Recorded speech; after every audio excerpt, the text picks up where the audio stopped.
vue d'ailleurs, c'est le titre d'une rubrique de Libération. Chaque jour, le quotidien demande aux correspondants de la presse étrangère à Paris de jeter leur regard sur la campagne présidentielle.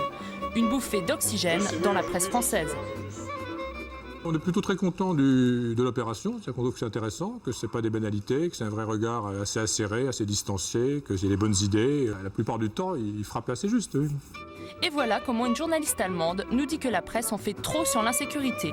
Outre-Rhin, les jeunes délinquants sont plus nombreux qu'en France. Pourtant, ça n'est pas un thème de campagne.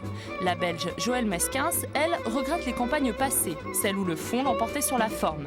Fini les grandes joutes verbales, celles où Giscard lançait à Mitterrand « Vous n'avez pas le monopole du cœur ». Ce ne sont pas les joutes verbales que je regrette, c'est la grande posture des hommes politiques. On constate ces derniers jours un petit peu que tout ça a fait pchit, pour reprendre une expression du président. Quand on voit la hauteur des débats pour l'instant, peut-être c'est parce qu'on ne connaît pas encore les programmes, mais quand on voit la hauteur du débat, on tape sur l'âge du capitaine d'un côté, on parle de méthode fasciste de l'autre, tout ça est un petit peu à râler pâquerette. Et on n'a plus justement cette grandeur des hommes politiques qu'on a connus il y a une dizaine ou une vingtaine d'années. La rubrique Vue d'ailleurs, c'est parfois de la provocation. D'ailleurs, pour l'anglais John Andrews, les journalistes français sont bien trop polis.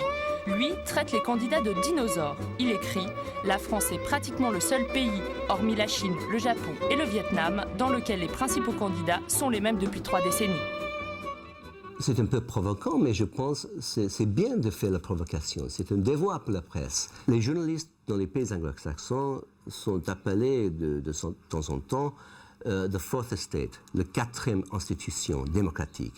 Et le rôle de cette institution, c'est de critiquer. Toujours de critiquer, pas de soutenir. Plus irrévérencieux, plus décalés, plus piquants que les Français, les journalistes étrangers ont tribune libre dans Libération. Et qu'ils soient de droite ou de gauche, aucun candidat n'est épargné.